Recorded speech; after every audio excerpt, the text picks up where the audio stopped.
नमस्कार दोस्तों, ट्रिकी गुरु अमित गुप्ता के YouTube चैनल में आज आपका बहुत बहुत स्वागत है।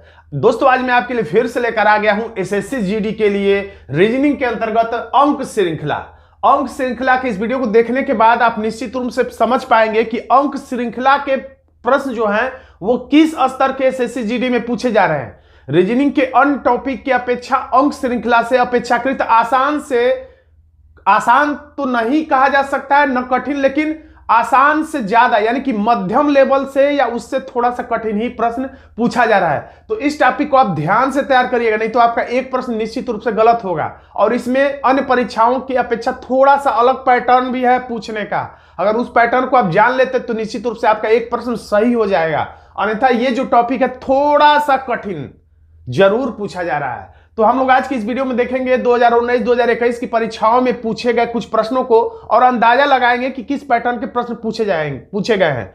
2019 में जिस पैटर्न पे प्रश्न पूछा गया था वही पैटर्न 2021 में भी देखने को मिलता है और उम्मीद किया जा रहा है कि 2023 में जो परीक्षा होगी उसमें भी यही पैटर्न फॉलो किया जाता है। तो थोड़ा सा इस टॉपिक पर आपको ध्यान देने की जरूरत जरूर है। तो आइए देखते हैं कुछ मूलभूत ट्रिक्स के माध्यम से। सबसे पहले हम लोग जान लेते हैं श्रृंखला परीक्षण में कितने तरह के प्रश्न पूछे जाते हैं। तो श्रृंखला परीक्षण में जो प्रश्न है वो 3 प्रकार से पूछे जाते हैं। एक तो बड़े अक्षरों की श्रृंखला अल्फाबेट, उसके बाद अंकों की श्रृंखला, उसके बाद रिपीट छोटे अक्षरों की श्रृंखला जैसे ए बी, बीच में खाली स्थान, सी डी खाली स्थान, ई ऐसे करके लिखा रहता है और बीच में क्या आएगा खाली स्थानों पे। तो ये वाला प्रश्न अंक वाला जानते हैं 2, 4, 6, 8, अब क्या आएगा तो 10 आएगा। बड़े अक्षरों वाले में क्या था तो A B C comma D E F comma G H, अब क्या आएगा ये वाले प्रश्न। तो ये वाला तो हम लोग कर चुके हैं बड़े अक्षरों वाला पार्ट 1 में। अब पार्ट 2 में हम लोग देखेंगे अंकों की श्रृंखला। तो अंक श्रृंखला के प्रश्नों को हल करते समय थोड़ी सी भूमिका, वैसे तो कंपैक्ट वीडियो है ये, कम समय में ज्यादा से ज्यादा हम लोग क्या ले सकते हैं इस पैटर्न पर आधारित है, फिर भी थोड़ी सी भूमिका बनाना आपके लिए जरूरी है ताकि आपको ऐसा ना लगे कि बस हवा में बातें हो रही हैं। तो सबसे ज्यादा जो अंक श्रृंखला के जो प्रश्न है वो होते हैं प्लस के आधार पे, माइनस के आधार पे, गुणे के आधार पे, भाग के आधार पे, यानी गुणा प्लस माइनस गुणा भाग, ये क्रियाएं सबसे ज्यादा देखने को मिलेंगी। और कभी कभी अंकों को आपस में ही योगफल भी रहता है, जैसे 3 अंक लिखा है, तीनों को आपस में जोड़ दिया जाएगा 26, इन तीनों का भी 26, इन तीनों का 26। तो विकल्प में किस विकल्प में तीनों संख्याओं को जोड़ने पर 26 आ रहा, उस आधार पर भी होता है। और आजकल देखने में आ रहा है कि ज्यादातर जो प्रश्न है वर्ग और घन के आधार पर रह रहे हैं। तो इसके लिए आपको क्या करना है, अगर आपको कैलकुलेशन तेजी से करना है, श्रृंखला परीक्षण के प्रश्नों को तेजी से लगाना है और सही उत्तर तक पहुंचना है, यानी एक प्रश्न आपको सही करना है अंक श्रृंखला के प्रश्नों को, तो आपको यह काम करना पड़ेगा। कम से कम 30 तक का पहाड़ा, 30 तक का वर्ग, 30 तक का घन आप कम से कम याद कर लेंगे तो आपकी स्पीड मैथ में भी और रीजनिंग में भी जरूर बढ़ जाएगी। कभी कभी देखा जाता है एक पैटर्न ये भी है कि एक छोड़कर, जब जिग जैक होता है तो एक छोड़कर, आगे भी हम लोग इसको प्रश्नों के माध्यम से देखेंगे। और सबसे बड़ा तो तरीका यही है प्रैक्टिस को, कि अन्य भी कई आधार होते हैं जिसे हम प्रैक्टिस के माध्यम से अपने दिमाग में फीड करते चलेंगे कि इस आधार पर भी प्रश्न है, इस आधार पर भी है। तो जब प्रश्न सामने आता है तो वो सारे आधार आपके दिमाग में और चेतन मन में होने चाहिए चेक करने के लिए। चलिए अब हम लोग देखते हैं अंक श्रृंखला की पहचान हम लोग कैसे करेंगे कि कब जोड़ होगा, कब घटाना होगा, कब गुणा होगा, कब भाग होगा, कब वर्ग होगा, कब घन होगा।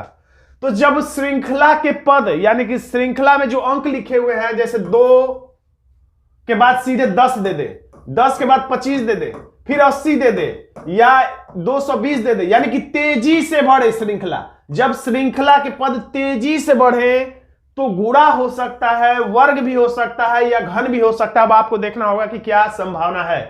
अब यही यदि श्रृंखला के पद धीरे धीरे बढ़े, जैसे 2 के बाद 4, 6, 8, 10, थोड़ा धीरे धीरे बढ़े यानी कि ऐसे बढ़े, तो संभावना है कि इसमें प्लस की क्रिया होने वाली है। अब धीरे धीरे घटे, तेजी से बढ़े तो ऐसे, धीरे धीरे बढ़े तो ऐसे, धीरे धीरे घटे तो ऐसे, तो धीरे धीरे घटे तो माइनस की क्रिया होने की संभावना है। और बहुत तेजी से घटे, यहां तेजी से घटे मैंने लिखा नहीं, और तेजी से घटे, श्रृंखला के पद तेजी से घटे तो क्या होगा तो भाग की क्रिया हो सकती है। और घटे भी और बढ़े भी, यानी कि जैसे घटे भी बढ़े भी का क्या मतलब है, यहां पे 16 लिखे फिर 32 लिखे, फिर यहां पे 8 लिख दे, फिर 14 लिख दे, फिर 45 हो जाए, यानी कि घटे बढ़े श्रृंखला। यानी जब श्रृंखला जिग जैग चले, जिसे पीछे ट्रिक में लिखा है जिग जैग चले, घटे बढ़े, तो ज्यादा उम्मीद है कि एक एक छोड़कर हमें चेक करना चाहिए। यानी कि 16 से 32 का अंतर नहीं पता करना चाहिए, 16 से 8 का, 32 से 14 का, ऐसे निकालना चाहिए एक एक छोड़ के। आगे प्रश्नों के माध्यम से भी हम लोग थोड़ा बहुत देखेंगे। तो देखिए गुरु मंत्र क्या है एसएससी जीडी के लिए स्पेशली। देखिए परीक्षा में रीजनिंग तो सभी परीक्षा में लगभग एक ही जैसे होते हैं, लेकिन थोड़ा सा अंतर जरूर हर परीक्षा में एक पतली सी लकीर होती है। तो एसएससी जीडी के लिए आपके लिए गुरु मंत्र क्या है, अंक श्रृंखला के लिए प्रश्नों में स्पेशली। तो 2019 और 2021 की परीक्षा में जो प्रश्न लेटेस्ट में पूछे गए उनका अवलोकन करने से यह पता चलता है कि अंक श्रृंखला के प्रश्न आसान आपसे नहीं पूछे जाएंगे। ऐसा प्रश्न पूछा जाएगा जिसमें थोड़ा सा जान होगा, जिसे सॉल्व करने में थोड़े से आपके दिमाग की बैटरी खर्च जरूर होगी। ऐसा नहीं होगा कि देखते ही आप उत्तर बता ले जाए। ऐसा तभी हो सकता है जब ढेर सारा प्रैक्टिस आप कर ले। तो गुरु मंत्र क्या है, तो नया पैटर्न एसएससी जीडी का फंसाने वाला यह है जो कि अलग परीक्षाओं में देखने को नहीं मिलता है। तो इसमें दशमलव में भी गुणा भाग रह रहा है, दशमलव का भी इस्तेमाल ज्यादा हो रहा है। क्या, तो पहली बार संख्या में गुणा एक गुणे एक किया गया, फिर उसके बाद अगला अंक प्राप्त करने के लिए 1.5 का गुणा यानी 1.5 का, फिर 2 का गुणा, फिर 2.5 का, फिर 3 का। यानी ये भी आप चेक करिए। कैसे चेक करेंगे हम लोग आगे प्रश्न में देखेंगे कि कैसे हम लोग पता करेंगे कि 1 का गुणा है कि 1.5 का है कि 2 का है कि 2.5 का है। तो इस बात को, इस पैटर्न को अपने दिमाग में छाप लीजिए। तो अब देखते हैं हम लोग एसएससी जीडी की 2019 और 21 की परीक्षाओं में पूछे गए कुछ प्रश्नों को। तो देखिए लिखा रहेगा ऐसे लुप्त पद ज्ञात करें, या कुछ लंबी चौड़ी सी यहां पे बात लिखी रहेगी कि प्रश्नवाचक स्थान पर दिए गए पैटर्न को फॉलो करते हुए क्या आएगा। ऐसा लंबा सा कुछ लिखा रहेगा, लेकिन वो सब आपको पढ़ने की जरूरत नहीं है। प्रश्नवाचक चिन्ह को देखते ही आप समझ जाइएगा कि श्रृंखला परीक्षण का प्रश्न है। तो यहां पर देखिए जो ही वीडियो का प्रश्न आपके सामने आएगा, मैं थोड़ी देर के लिए 10 सेकंड के लिए रुकता हूं या 5 सेकंड के लिए, या मेरे बात करते दरमियान ही आप मेरे बातों पर कम ध्यान दीजिए, उत्तर लगाने पर ज्यादा ध्यान दीजिए। और उसके बाद वीडियो को रोक दीजिए, क्योंकि मैं तुरंत उत्तर बताऊंगा ताकि वीडियो लंबा ना हो। लेकिन आप वीडियो को रोक के कॉपी और पेन लेकर बैठिए, गुणा गणित भाग जो भी करना है आप करिए और उत्तर लाने का प्रयास करिए। उसके बाद वीडियो को आगे बढ़ाएंगे, तब आपको ज्यादा मजा आएगा। तो अब तक आपने इसका आंसर ला लिया होगा या नहीं भी ला पाए होंगे, तो अब देखते हैं हम लोग इसका आंसर क्या है। अगर श्रृंखला देखा जाए तो 119 के बाद 109 आया, 189 आया। बहुत तेजी से नहीं घट रहा, धीरे धीरे घट रहा है। तेजी से घटे तो भाग, धीरे धीरे घटे तो घटाने की क्रिया होती है। और ज्यादातर प्रश्नों में अंतर के आधार पर आंसर आता है। तो इसमें आंसर कैसे है, तो हम लोग देखिए डायरेक्ट आंसर पहुंचते हैं बिना पेन चलाए लुप्त पद ज्ञात करने में। तो इसमें क्या किया गया है, सबसे पहले 119 में से 10 घटाया गया तो 9, फिर 20 घटाया गया तो 89, और फिर 30 घटाया गया तो 59। अब 40 घटाने से हमारा आंसर प्राप्त हो जाएगा, जो कि विकल्प डी में है 19। जिन छात्रों ने भी हमारा एसएससी जीडी का क्रैश कोर्स ज्वाइन किया होगा, उनको इन प्रश्नों के साथ साथ कुछ एक्स्ट्रा प्रश्न भी मिलेंगे और इसका पीडीएफ भी मिलेगा। तो आपको आपके व्हाट्सएप नंबर पर वो पीडीएफ आपको उपलब्ध करा दिया जाएगा। आपको खुद से एक बार कोशिश करना चाहिए कि उनको खुद से सॉल्व करें, इस वीडियो को देखने के बावजूद भी, 2-4 दिन के बाद भी। तो अब इस प्रश्न को देखिए, उत्तर देने का प्रयास करिए। सारे प्रश्न एसएससी जीडी की परीक्षा में आए हुए हैं, किसी भी अन्य परीक्षा के प्रश्न इसमें शामिल नहीं किए गए हैं। तो उम्मीद करता हूं इसका उत्तर आप शायद ला दिए होंगे। तो हम लोग डायरेक्ट समय ना गंवाते हुए देखते हैं इसका आंसर क्या है। तो इसका आंसर है सी। कैसे, तो अब यहां पर जो मैंने बताया था, देखिए 4.5 का गुणा किया। और भी देखिए रीजनिंग का मैंने 4.5 बताया, तो जो नहीं इसी तरीके से आपका किसी अन्य तरीके से भी आंसर आ सकता है। रीजनिंग के एक प्रश्न को कई तरीकों से लगाया जा सकता है, खास तौर से ऐसे अंक श्रृंखला वाले प्रश्नों को। तो मैंने ये बताया है, आपका किसी और तरीके से भी अगर आ रहा हो तो घबराने की जरूरत नहीं है। यानी कि 32 में 4.5 का गुणा करेंगे तो फिर 144 से 4.5 का गुणा करेंगे तो आंसर आएगा, और जो आंसर आएगा उसमें 4.5 का गुणा करने पर 2916 आ रहा है। तो आपका आंसर बिल्कुल सही है। अगला अंक आपके चेक करने के लिए आंसर हो जाएगा विकल्प सी 648। यानी 144 में 4.5 का गुणा करेंगे तो आ जाएगा 648। फिर वीडियो रोक दीजिए, कॉपी पेन तैयार रखिए। सारे प्रश्नों में थोड़ा थोड़ा जान बाकी है। SSC GD high school level की परीक्षा, इसके बावजूद भी कुछ टॉपिक में आपको थोड़ा सा दिमाग लगाना पड़ेगा, नहीं तो यही 2-3 टॉपिक 2-3 चैप्टर जो है आपके 2-4 प्रश्नों को गलत कराने की क्षमता रखते हैं। तो यहां ध्यान से देखेंगे तो संख्या जो है 14 से 21 हुआ, 21 से 42 हुआ, फिर 105 हुआ, यानी कि संख्या थोड़ी तेजी से बढ़ रही है। कोशिश करिए कैसे उत्तर लाएंगे। और यहां पे विकल्प हमें पता रहा है कि दशमलव में भी आंसर आने वाला है। तो अब वीडियो को आगे बढ़ाइए, अब देखिए कि क्या आंसर है। तो जैसा कि मैंने बताया था आपको, तो यहां पर 14, अब देखिए यहां पर ट्रिक देखिए, कैसे मुझे पता चलेगा कि दशमलव 1.5 का गुणा है कि 1 का गुणा है कि 2.5 का गुणा है। तो आपको कुछ नहीं करना है, आपको बड़ी संख्या, अगर संख्या बढ़ रहा है, ध्यान से सुनिएगा, संख्या यदि बढ़ रही है तो बड़ी संख्या में छोटी संख्या से भाग दीजिएगा। तो 21 बड़ी संख्या है, 14 छोटी संख्या है, ऐसे आप जानते हैं किताब में ऐसे दिया रहता है। तो 21 में आप 14 से भाग देंगे तो जितना आएगा तो वही यहां पर लिख दीजिए, और अब ये गुणे के रूप में लिख दीजिए। अब 42 बड़ी संख्या, तो 42 में भाग दे दीजिए छोटी संख्या का, यानी 21 का। अब जो आए इसके नीचे लिख दीजिए। फिर बड़ी संख्या 105 है, तो 105 में भाग दे दीजिए 42 का, जितना आए इसके नीचे लिख दीजिए। फिर उसके बाद ऐसा ही करते हुए जब आएंगे तो यही सब कुछ नीचे आपके आ रहा होगा, यानी यहां पर आया होगा 1.5, यहां आया होगा 2, यहां पे आएगा 2.5। ऐसे ही जब 3 आएगा तो आप समझ जाएंगे इसको देखकर कि 1.5, 2, 2.5, 3, तो अब इसका मतलब 3.5 का गुणा होने वाला है। यानी 315 में 3.5 का गुणा करेंगे, 3.5 का गुणा करेंगे तो आपका आंसर ए आपके सामने आ जाएगा।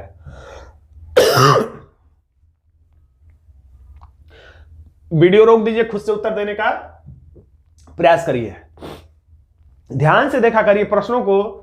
33 के बाद 45 बहुत तेजी से संख्या नहीं बढ़ रहा है तो प्लस होने की संभावना है। ज्यादातर प्रश्नों में आप अंतर बस निकाला करिए, यानी बड़ी संख्या से छोटी संख्या यहां पर घटा के लिख दीजिए। हमेशा आपको यही सोचना होता है कि 33 में क्या करें कि 45 हो जाए, 45 में क्या करें कि 69 हो जाए, 69 में क्या करें कि 105 हो जाए, 105 में क्या करें कि 153 हो जाए, और उसी तरीके से 153 में क्या करें कि हमारा आंसर आ जाए। तो 33 में क्या करें कि 45 हो जाए, तो अगर श्रृंखला तेजी से बढ़ रही है तो गुणा करके देख लीजिए, वर्ग करके देख लीजिए, घन करके देख लीजिए। धीरे धीरे बढ़ रहा मध्यम गति से तो आप प्लस करके देख लीजिए, यानी 45 में 33 घटा कर देख लीजिए, 69 में से 45 घटा कर देख लीजिए, तो आपको पता चल जाएगा कि क्या होने वाला। क्योंकि सबसे ज्यादा जो आंसर होता है वो अंतर के आधार पर आता है। अंतर का मतलब 45 में 33 घटा के लिखिए, 69 में से 45 घटा के बीच में लिखकर चेक कर लीजिए। तो यहां पर देखिए क्या किया गया है, तो यहां पर आंसर आपके सामने 45 में से 33 घटाएंगे तो 12 आएगा, 69 में से 45 घटाएंगे तो 24 आएगा, 105 में से 69 घटाएंगे तो 36 आएगा। तो अब बहुत आगे तक चेक मत करते जाइए, यानी यहां पर आया 12, यहां पर आया 24, यहां पर आया 36। तो आप इतने ही से अंदाजा लगा लीजिए, क्योंकि आप रीजनिंग के सवाल हमेशा लगाते रहते हैं तो पैटर्न आपके दिमाग में रहता है। तो अब जो ही यहां पे 12 आया, यहां पे 24 आया, तो आप समझ गए 12, 12 दूना 24, 12 3 36। अब 12 3 36, 12 चौका 48, 12 5 60 से आंसर आएगा। डायरेक्ट आप आंसर पे कूद जाइए, यानी 153 में 60 जोड़ेंगे तो आपका आंसर 213 डी में दिखाई देगा। वीडियो को फिर से रोक दीजिए और उत्तर कॉपी पेन तैयार कर लीजिए आंसर लाने के लिए। सारे प्रश्न में कुछ ना कुछ आपको अलगाव दिखाई देगा, कुछ अलग पैटर्न दिखाई देगा। इस पैटर्न को आपको फॉलो करना है अगर आपको अपना एक प्रश्न सही करना है आगामी परीक्षा में। एसएससी जीडी की वर्दी पाना है, सीआईएसएफ में जाना है, तो सभी प्रश्नों को सही करने का प्रयास करना है। तो यहाँ पे श्रृंखला बहुत तेजी से नहीं बढ़ रहा, धीरे धीरे बढ़ रहा है, यानी कि प्लस होने की संभावना है। प्लस होने की संभावना है 96 में से 90 घटा के यहाँ पे लिख दीजिए, 105 में 96 घटा के यहाँ लिख दीजिए, यहाँ लिख दीजिए, यहाँ लिख दीजिए, तो आपको कुछ समझ में आएगा, उसी हिसाब से यहाँ पे आंसर आएगा। तो देखिए जब आप घटा के यहां लिख रहे होंगे तो यही आया होगा। 96 में से 90 घटाए होंगे तो 6 आया होगा, 105 में 96 घटाएंगे तो 9 आया होगा। तो फिर 6, 9 और 12 आया जब होगा यहाँ पे, यानी यहाँ पे 6, 9, 12, तो एकदम चलते मत चले जाइए आप। 6 आया, फिर 6 3 9, 9 3 12, तो आप समझिए बिना घटाए बिना चेक किया समझिए कि यहाँ पे 13 14 15 आया होगा। अंदाज से समझिए, यहाँ पे 16 17 18 से आंसर आया। डायरेक्ट अनुमान लगा के यहाँ पे इसमें 132 में 18 जोड़ के आंसर ला दीजिए 150। वीडियो रोक दीजिए, खुद से उत्तर देने का प्रयास करिए। तो हम लोग अब वीडियो को बढ़ाते हैं आगे। देखिए आंसर किस पैटर्न पे आधारित है। तो देखिए यहां पे क्या किया गया है, तो बस एक छोड़कर -2 किया गया। मैंने बताया था आपको कि जब श्रृंखला घटे बढ़े यानी जिगजैग चले, देखिए 35 से 42 बढ़ा है, फिर 33 घट गया, फिर 40 बढ़ गया, 31 घट गया, 38 बढ़ गया, घट बढ़ हो, तो मैंने बताया था एक छोड़कर चेक करने की संभावना है। जब ऐसा घटे बढ़े या बीच में कोई अंक दोबारा, जैसे 42 है तो यहां भी 42 आ जाए, या 31 है तो यहां भी 31 आ जाए, जब कोई अंक रिपीट हो तो भी, और जब संख्या घटे बढ़े तो भी, जिगजैग होने की, जब जिगजैग रहे या संख्या रिपीट रहे तो एक छोड़ के चेक करना चाहिए। 35 से 33, 33 से 31, 31 से आंसर, यानी विषम से चलेंगे तो विषम पे आंसर, सम से चलेंगे तो यहां पे आंसर आएगा, जो कि पूछ नहीं रहा है। तो 35 में से 33 घटा के यहां लिख दीजिए, 2 आएगा, फिर 31 में से 33 घटा के लिख दे, 2 ही आएगा, तो फिर 2 ही से तो हमारा आंसर आएगा। ऐसा तो है नहीं कि यहां 2 2 यहां तक 20 आ जाएगा। तो फिर 31 में से 2 घटाएंगे तो हमारा आंसर यहां पे 29 आ जाएगा, जो कि विकल्प ए में है। वीडियो रोक दीजिए, खुद से उत्तर देने का प्रयास करिए। यह भी श्रृंखला बहुत तेजी से तो नहीं बढ़ रहा है। देखते हैं हम लोग आंसर किस पैटर्न पे है। तो थोड़ा सा कंफ्यूजन वाला पैटर्न है इसका, ध्यान से देखिए। देखिए किया क्या गया है, 2 बढ़ाया गया है, फिर 5 बढ़ाया गया है, फिर 11 बढ़ाया गया। तो 2 को देखने का मतलब आपको लग रहा होगा कि सम संख्या, तो सम संख्या तो है ही, लेकिन 2 अभाज्य संख्या भी है, यानी सिर्फ अपने आप से कटेगा और 1 से कटेगा। तो 2 के बाद अगली अभाज्य संख्या होती है 3, तो 3 को इसने छोड़ दिया है, 5 लिख दिया है, 5 का अंतर हो गया। फिर 6 7 अगली अभाज्य संख्या, तो 7 को छोड़ दिया है, 11 को ले लिया है। फिर 11 के बाद 13 अगली अभाज्य संख्या, लेकिन 13 को छोड़ दिया है, 17 को लिया है अगली अभाज्य संख्या। उसी तरह से 18 19 को छोड़ दिया है, 23 को लिया है। तो 23 के बाद अब क्या करेंगे आप, 24 25 26 27 28 29 30।